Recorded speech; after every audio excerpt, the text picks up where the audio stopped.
February 2024. Today is Thursday, and you are with me, Helbert Skadanda. I'm joined by Charity Chilanga. All right. Good morning, Charity. On the 1st February, obviously the the new month, the second month of January, of 2024 rather. How are you?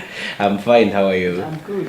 All right. As usual, we have the Daily Times and the Nation newspapers. So we are going to assess the happenings pertaining to what the papers have carried. There are almost 5 stories, but the main story leads crisis at Parliament, and of course that's the headline. There is a sub-headline which says Nankuma clings to leader of opposition office.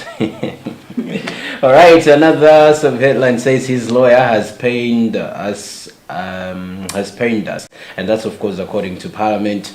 Those are kicks of denying hosts, and that's of course what the DVB has said. Partly the story is appearing on the second page of the publication, and it says as Parliament is expected to convene on Friday next week, there is a crisis as it is not known who will represent the leader of opposition in the August House Business Committee after the disputed leader Kondan Nankuma has, through his lawyer Wapona Kita, written the Parliament challenging the appointment of others.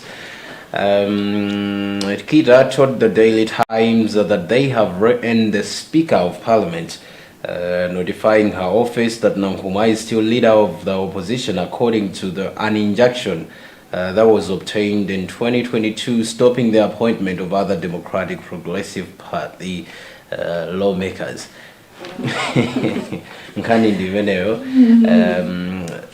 For me, of course, I'm not a law expert, but based on the arguments which are being presented by Wapona Kita, who is representing Mr. Nankuma, I don't know. This is the dismissal. This is a fresh dismissal. But now they are talking about a court issue which happened in 2022. I think that's why the DVB has said it is a cry of the denying horse. All right, on the front page of the Nation newspaper, Israel Dango's 100,000 jobs to Malawians and Patri. The story says Israeli Dango the 100,000 jobs to Malawians in the ongoing labor export deal, and they are leading way to deliver the first 10,000 within 2 months to demonstrate commitment. Speaking yesterday during a meeting with the Malawi delegation at the Israeli Parliament building in Jerusalem, Israel's Minister of Economy, Nara Barkat, said they are looking at importing about 300,000 workers from other countries. All right. I think the fresh cohort of people being recruited, of recruitees leaving Malawi to Israel, happened yesterday, in the wee hours of yesterday. I think it was around 3 or 2.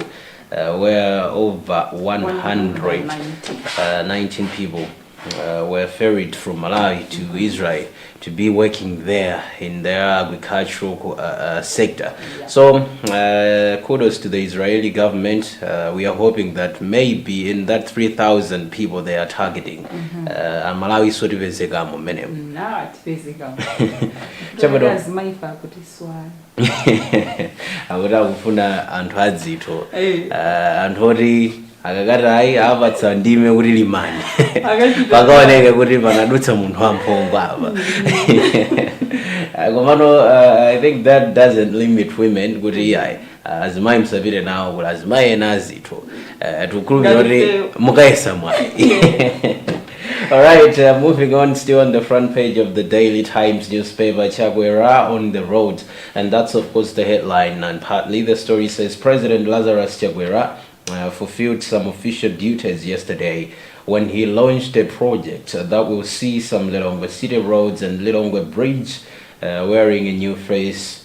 In the picture, the president about to do the groundbreaking for the projects. Of course, the picture shows Chaguera ali mu galimoto ndithu yomwe imachita zophwanyaphwanya zochita clear ndithu pamalo pakafuna kumangidwa kwa amene tikhale ndi mpata kuti tigule newspaper imeneyo tiona ndithu chithunzi chimenecho, and I think it's the same picture which was all over the internet yesterday, carrying different news angles about the Chakwera ceremony yesterday.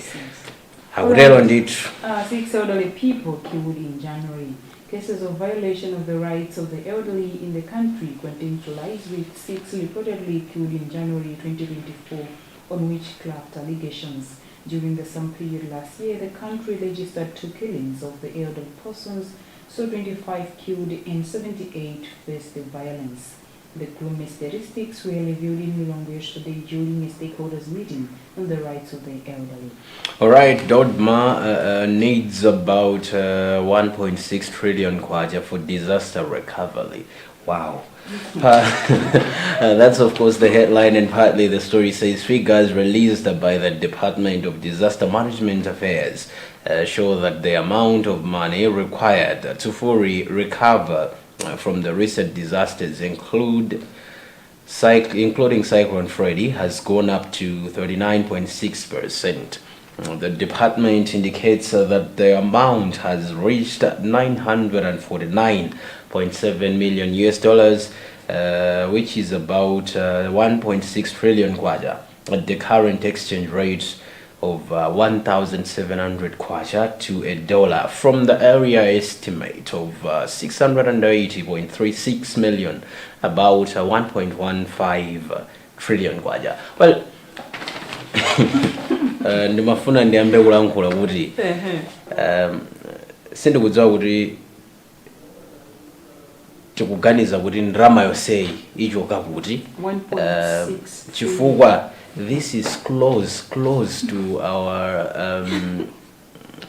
budget, GDP yomene idakhazikitsidwa budget. We said kaenali kandi 3 trillion kwacha kandi 4 tangochita moyo wala nkhani ya mafiga komano ndi nkhani yonera zoti ndrama inayi ndekuti iliso chakumene kuja. And if you look at the budget, ndrama imene anapanga allocate kuti igwire ntchito ya disaster recovery ndiyo chepa kwambiri than mwina the money which is needed.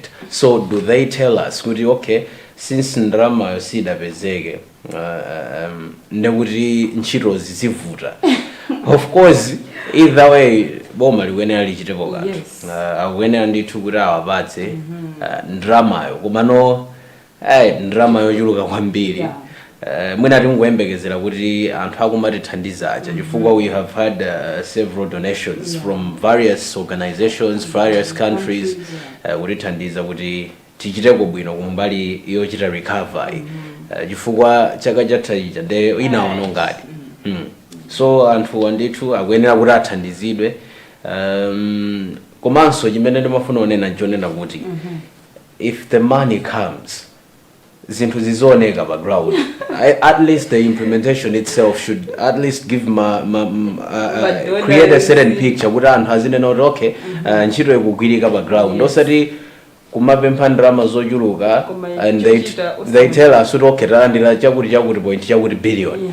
Now kupita background ukapeza nyumba 5 zokha zamangidwa china yake chimafunsa mafunso to chifukwa chani mwina anthuwa zikuchedwa chifukwa ndrama zilipo, anthu omanga alipo, they are readily available, nde chimene chikuchititsa kuti ma project kapena zinthu zizichedwe ndi chani. So zizooneka background kuti ndrama zikugwira ntchito. Alright, Tadigila's case leading in 94 days. The High Court of Malawi says it will within 94 days deliver its judgment in a criminal case against 8 people, including former First Lady Gertrude Tadigila Mafuzia. In the case being held in Mzuzu and classified as the State versus Samuel Navaya and 7 others, the suspects are answering charges of aggravated manslaughter and trafficking in persons in connection with the deaths of 30 unidentified people believed to be Ethiopian immigrants. Well, CSOs condemn journalist intimidation. Of course, I think this is another interesting story which appears on the 3rd page of the Daily Times newspaper, and it says CSOs condemn journalist intimidation. Partly the story says city civil society organizations have condemned alleged intimidation by some Malawi Defense Force and Malawi Police Service personnel towards the Times Group and Platform for Investigative Journalism journalist Mese Matonga and Gregory Gondwe, respectively, following revelations that government has signed a $19 million approximately 32.3 billion kwacha military equipment procurement deal with Luntha Sata. Well, Zagambidwa, and it has been confirmed that akuluakulu ena aku nthambi ya chitetezo ya asilikali ankhondo ku MDF kumene kwakuopseza ndithu kuti okay, since the story was written by Mese Matonga in the Daily Times, afuna ati akuwaitana for akuti a simple chat, a little chat, akumaitero ndithu onenawo kuti akacheze nawo akuluakulu ena. Obviously kukacheza nawo kwake nkuti mudatenga kuti information koma tikaona mmene makambira investigative journalism, you don't have to review in as far as it's of public interest, and you know kuti okay, this has a huge impact on the people. If I write this story ikatuluka anthu ndithu athandizika munjira yake. For instance, tathandizika Malawi itadziwa kuti ngakhale the Jaguera and his government officials adatuza zonena kuti asiya kupanga business ndi Luntha Sata komanso ndi akuluakulu ena kumene koko kumano they are still doing it back door. So chimene tikungoona apa chonena zoti akutipusitsa.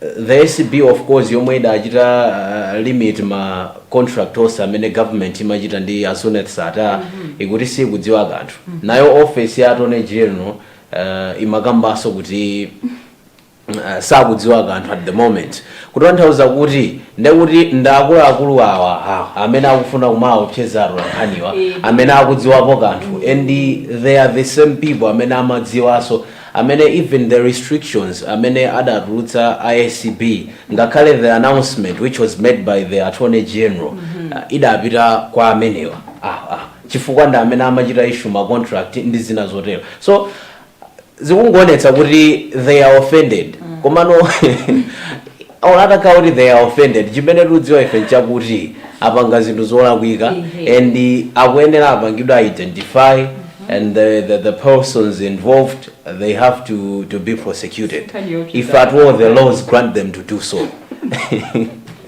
Alright, moving on to the business segment. Police rated the election draws mixed reactions. In the wake of observations that a tight monetary policy stance has failed due to term inflation, economists have urged the Reserve Bank of Malawi (RBM) to exercise caution when determining the policy rate. The calls come ahead of the first RBM Monetary Policy Committee MPC meeting this year in Lilongwe to decide on the direction of the policy rate, reveal the reserve requirement, and also report on the performance of the economy.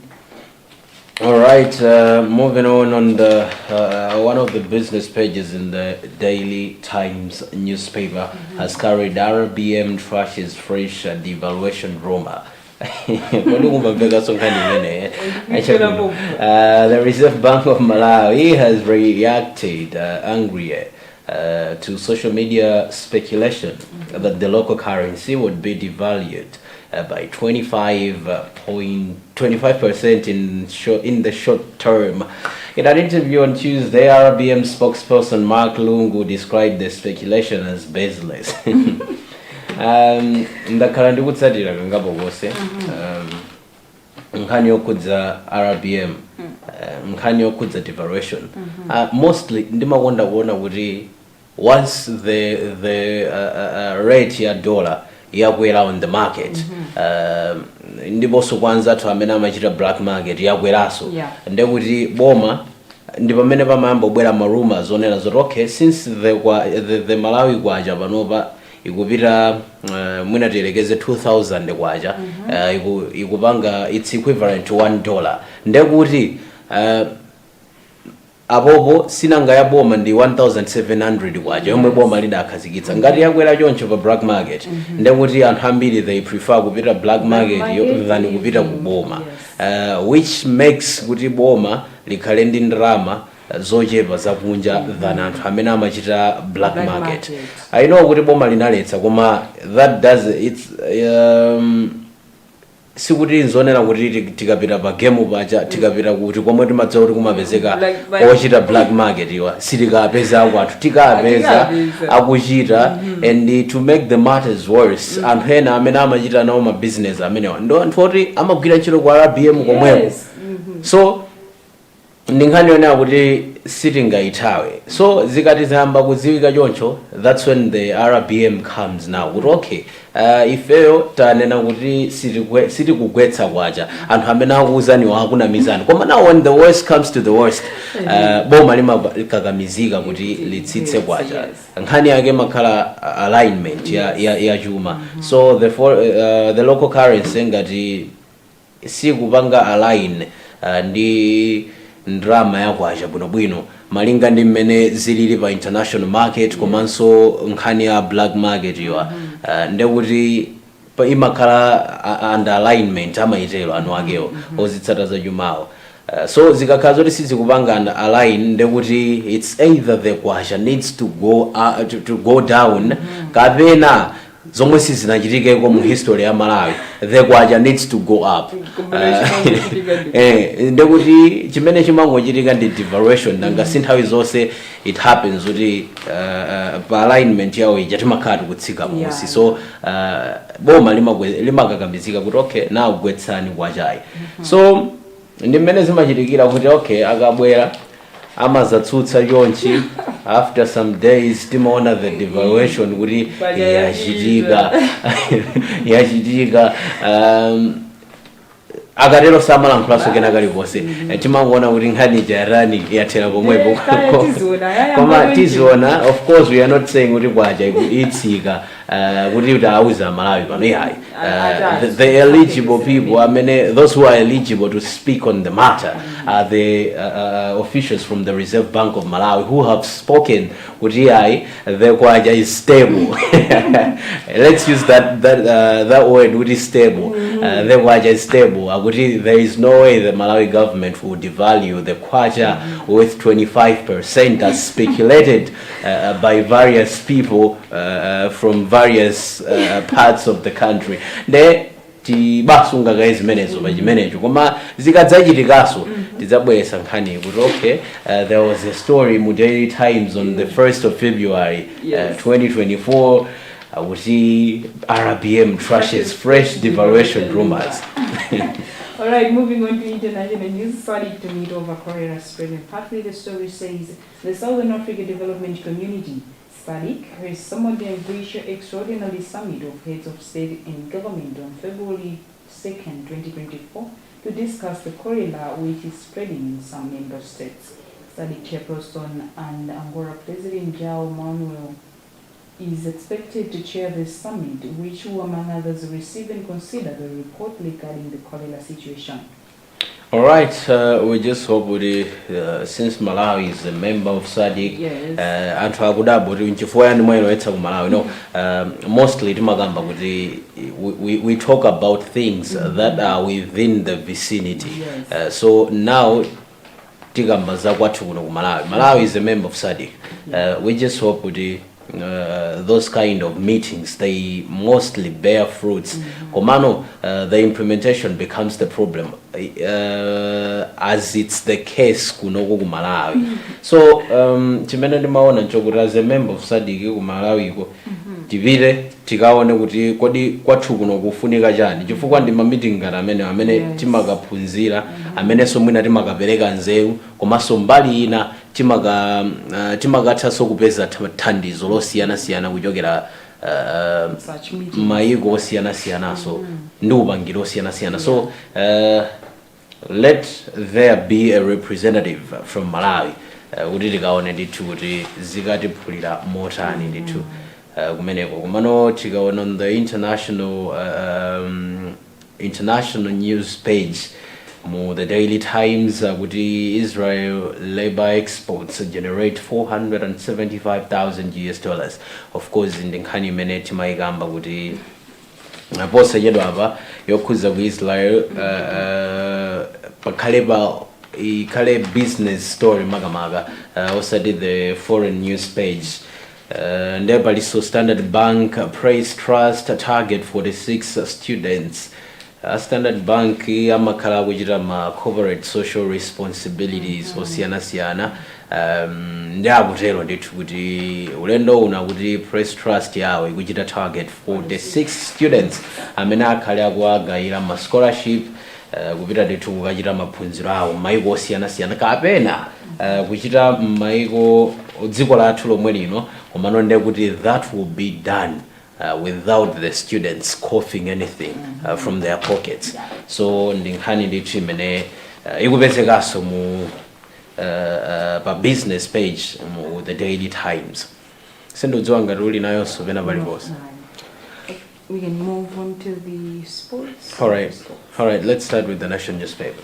All right, Bullets get silver in Charity Shield. FC Binyasa Bullets will face Silver Strikers in the 2024 edition of the NBS Bankruptcy Charity Shield season. Curtailers are on March 13th. The traditional ATM Super League champions and winners of the major national cup meet in the Shield. But Football Association of Malawi FAM had to decide which team would face Bullets after the People's team swept all silverware last season. Alright, on the back page of the Daily Times newspaper, Tabitha star inspires PSG to a Champion League quarterfinals, and that's of course the headline partly. The story says Malawi's women national football team striker Tabitha Chawinga produced a solid performance for Paris Saint-Germain Women's FC in the 2-2 draw by Bayern Munich as they advanced to a quarterfinals of the UEFA Women's Champions League on Tuesday. Tabitha scored 1 goal and was also named player of the match. The GOAT herself. Tabitha Chawinga akupitirirabe kuchita zakupsya ku PSG kumene kuti ku France kumene akuchita zokupsya zabwino kwambiri akutiyimirira kuti munthu wa ku Malawi akusewera ndithu UEFA Champions League. That's I think UEFA Champions League ndi league yayikulu kwambiri dziko lonse lapansi. Tikakamba kunkhaniza masewero ndi league yayikulu kwambiri. So iwo akusewera kumeneko you find kuti Malawi yo wachinya. Malawi yemweyo wasankhidwa khala player of the match. Amene wasewera bwino kuposa ena onse. And Malawi yemweyo ndi amene wachititsa kuti timu yake ipitirire kamba kachigoli chake. Zosangalatsa kwambiri. Alright, moving on to international sports. Mali sets up Ivory Coast semi-final tie. Mali 2, Burkina Faso 1. Mali set up a semi-final tie against host Ivory Coast after holding on the beat Burkina Faso 2-1 in the 2023 Africa Cup of Nations AFCON round of 16 on Tuesday evening. An on goal from Edmond Tapsoda gave the Eagles a 3-minute lead, and Mali had several chances to add to their advantage before half-time. Alright, zomwe zikuchitika ku AFCON nzosakambira. Iyi ndichibwana kwambiri. You know, ndikukumbukira nthawi ya mbuyo. Ikafika nthawi ya World Cup, ikafika nthawi ya African Cup of Nations, ndi imene anthu amaona zoti okay, now ndi nthawi imene timakhala zoti of course apo nde we can predict kuti we can become football prophets. And ndikumanena kuti okay, now ikamakumana mwina Ghana ndi Mozambique, definitely Ghana iwina. Ngati si iwina ndio umayipatsa straight win. Umati ai Ghana iwina ndio ukatero umakhala nchembekezo ndithu kuti ngati si iwina 2-0 ikozokhala timu ina ingobwezako kachigoli kamodzi. So now this time zimene zochitika ulendo uno nzopsa kwambiri. Utopeze kuti wazimangirira chifukwa matimu onse amene Malawi kapena anthu osiyana-siyana amayembekezera amene amaotsata mpira wakuno ku Africa ndi matimu oti achita motuluka Achina Morocco, the Achina Cameroon, the likes of Achina Zambia, ni matimu achabe wambiri. Achina Ghana, kuli matimu titu Achina Burkina Faso, ni matimu oti ndaga tswiri, matimu ameneti maembekezera titu kutoke achita zinthu hawa.